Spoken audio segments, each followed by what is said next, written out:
Hey everyone, and welcome back to the workshop. Today I've got one of these Sparrows revolvers to take a look at for you. There's already been a couple of reviews out there on them. I guess I didn't get mine ordered in time to be one of the first ones, so we're going to go ahead and give them my shot anyway and see what the hubbub's all about. It is nice, big, and chunky. It's larger around than your standard mortise cylinder, so it's a little bit more comfortable to hold in hand. Definitely not like trying to hold one of these in hand. That's dang near impossible in my opinion, but it does fit quite nicely. About like a padlock's kind of what it feels like, so not too terribly bad. And well, the cool thing about this revolver is it's got 1, 2, 3, 4 Bibles in it, so that's very nice. From the factory, it's only pinned up with 5 pins, but in this little tin that kind of looks like the reload kit tin, but it's a little bit smaller, they've got more key pins, more security pins. You see serrateds, mushrooms, and spools in there. You're going to need extra springs because when you're taking this apart, you're going to crunch a spring. It just happens. You got extra plugs, and you've got a 6-pin key. That particular 6-pin key is not the best bitting I've seen, but it's all right. And well, you're going to need to be able to take all those grubs out. So here's a Allen wrench to remove those grub screws.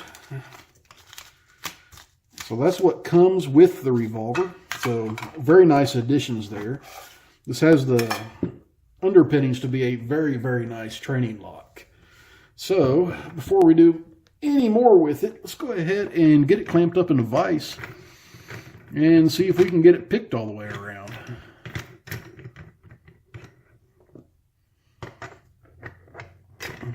It does have a, by the way, a standard Schlage type tailpiece on the end. So that'll help out when disassembling. So it's not something outside of the normal that you don't see every day. All right. And it does work beautifully. And we're locked up. Really cool little key.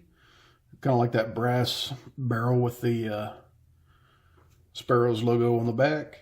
Very cool. All right, so to pick this, I'm going to use a 50 thousandths top of the keyway. And I'm going to turn this just a little bit to make it a little bit more comfortable for me. And let's see here. I can't go with one of my thicker hooks, but I could probably use this guy. I got a click of a 1.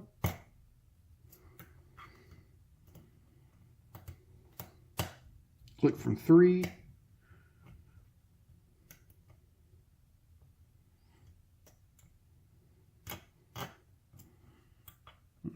And I didn't even check to see if I was on the all standard version here. So let's check and see where. No, actually I'm not. So let's start at the front or the beginning. I was about halfway through the lock. Oops. There we go. That arrow right there is actually the top of the lock. So let's go there.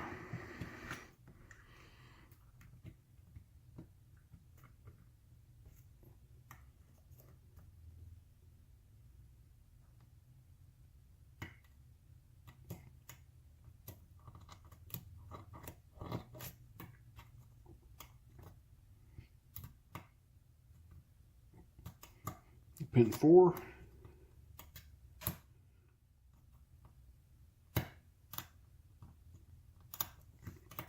Putting up a little bit of a fight with standard pins, so pretty interesting feelings.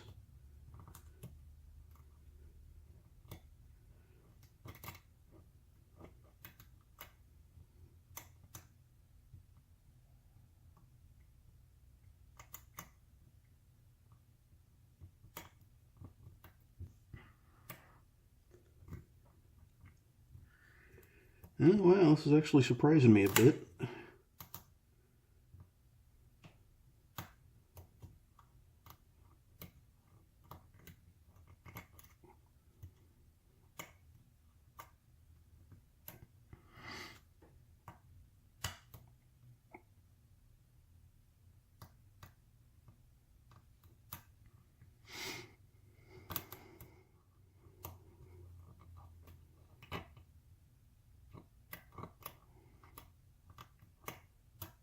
Okay, that is very, very odd. So let's go with a heavier tension. And I'm going to use a pick I can manhandle with a little bit. Okay, there's pin 1.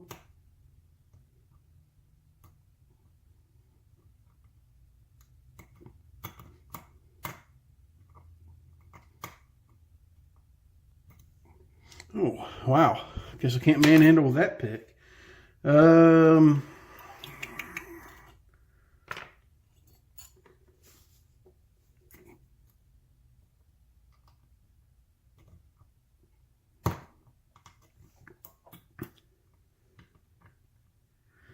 right, so back to pin 1. Nothing on 2, nothing on 3.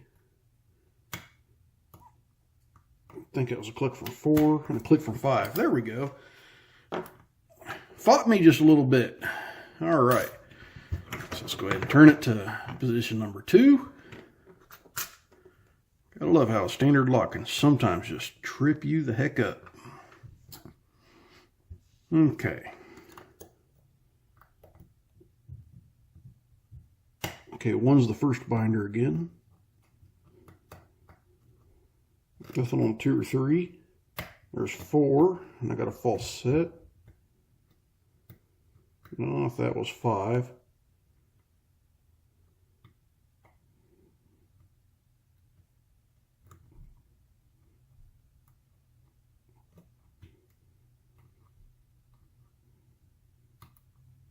Counter rotation.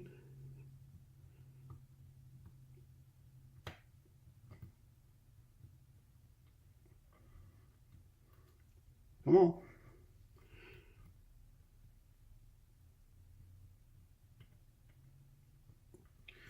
I'm going to need a steeper pick. I got something right here that ought to work.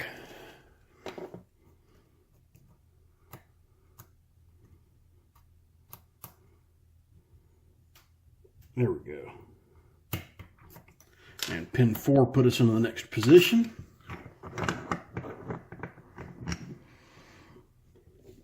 I'm not really liking the bitting on that key that it came with, because those are such deep cuts on 2 and 3. I'm not even really having to pick those 2 pins.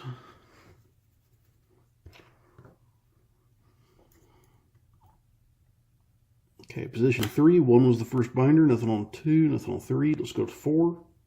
There's a click. And 5. Yep, I didn't even touch pin 2 or 3 that time. And let's go to the final position.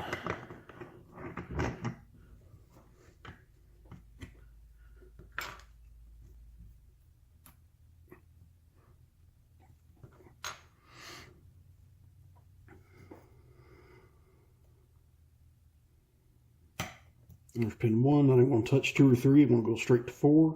Nothing. Pin 5. Click and a counter rotation. And a false set, I mean.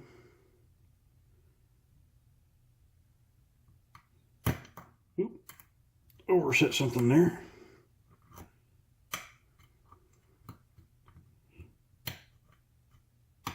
There we go. And that is all 4 rotations on this Sparrows Revolver. So really cool there. So let's go ahead and gut this. It's going to take a minute, so you guys are going to be sitting here watching me undo grub screws for the next 10 minutes.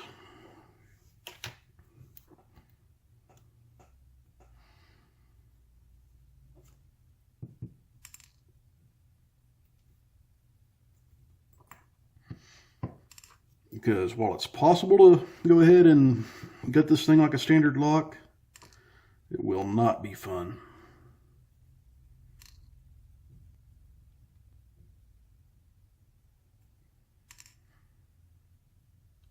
Okay. Alright, so let's go ahead and I'm just going to dump all the grubs and springs over here, because they all should be the same. And this is position number 3, so actually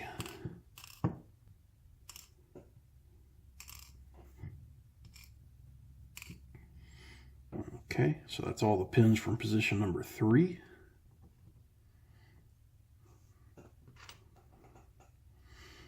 Let's go ahead and get position number 4 out of the way, since I'm doing this out of order anyway.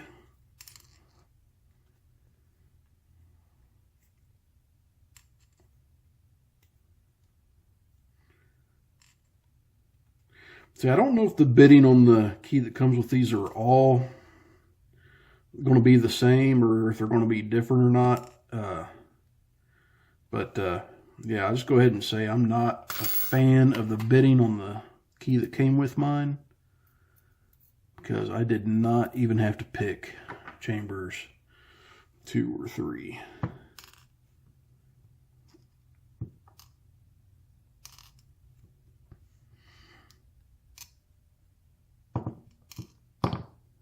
Jesus. I keep wanting to bounce over to a different tray. There we go. Okay, now we'll take out position 1.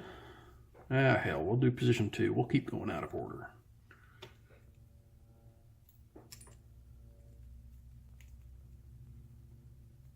But I can see where this can be a very good training aid. You don't need a vise to be able to use it and pick it.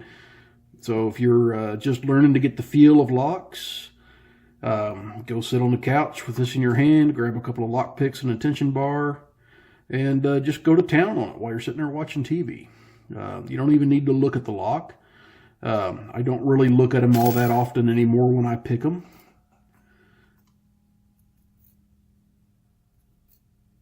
At least not closely. I do it mostly by feel anymore.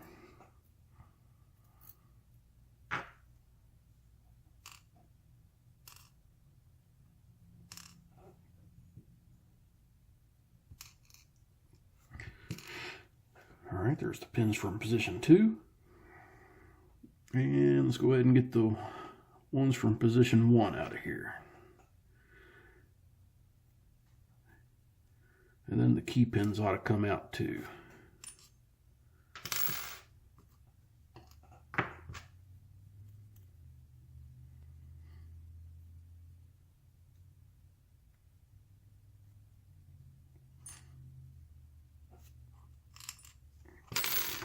Okay, here's the key pin and driver.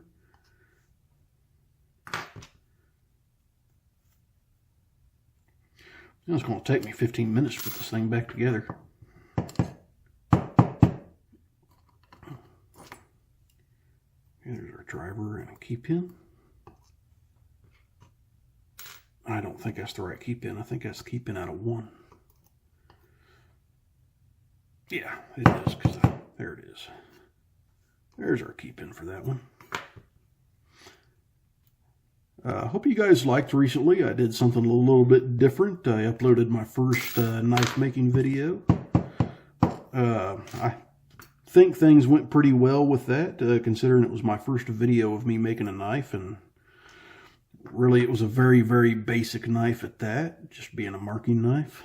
I think I had a good time doing it, and I'm going to continue to make those videos, but I'm only going to do maybe just one of those a month, kind of until I get the hang of it. And then I might even open up a new channel just for the lock making. So I'm going to go ahead and leave the plug in here. I'm not going to worry about taking it out.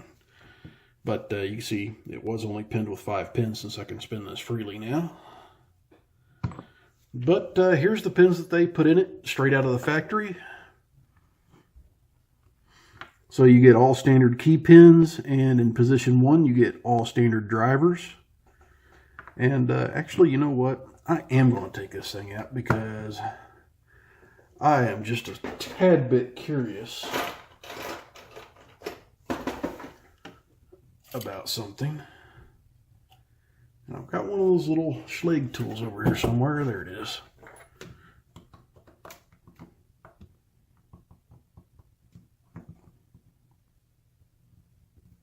That doesn't work with that lock. Okay, Sparrows, that's one oversight there. Your Schlage tailpiece remover doesn't, well, it does fit in there now, so go figure.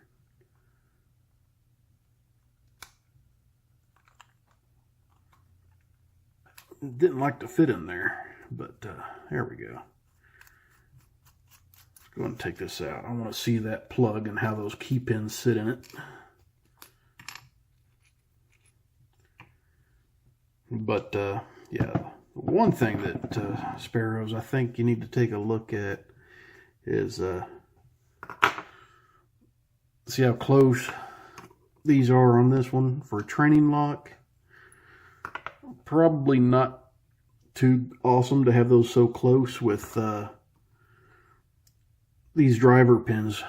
These particular driver pins are a little bit rounded, so they didn't actually require any picking to move at the shear line. So if anything, that's my one gripe about this particular lock. I don't know if all of them have the same bitting or not, but if I'm going to gripe about anything about this thing, that's going to be the only thing. Other than that, this is a really solid product. I like it a lot. But yeah, let's go back in here and look at these again. So all standards for the key pins and position 1. Then they all pretty much follow this procedure here. They go standard, spool, standard, spool, standard, standard serrated, standard serrated, standard, standard mushroom spool, standard mushroom spool, standard, and that's how it's laid out.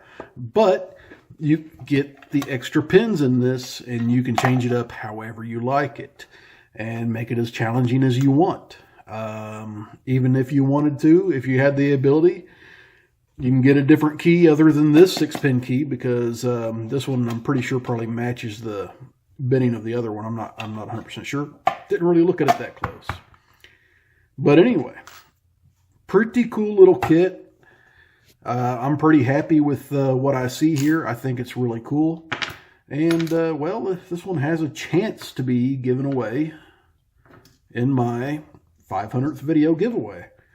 So now that you guys have seen it, you might want to vote on this one. The other two, as I announced before, is the Sparrows Tuxedo and the Sparrows Reload Kit. All very, very good stuff. So, in the video that I announced these items as possibilities for the giveaway in, don't forget to go there and vote. When I'm ready to announce the giveaway, I will pick from one of those 3 as one of the items to go in. So everyone, please stay safe. Don't do anything illegal. I appreciate you coming by and watching, commenting, and subscribing. And as always, if you see one of these out there in the wild and it's not yours, don't pick it.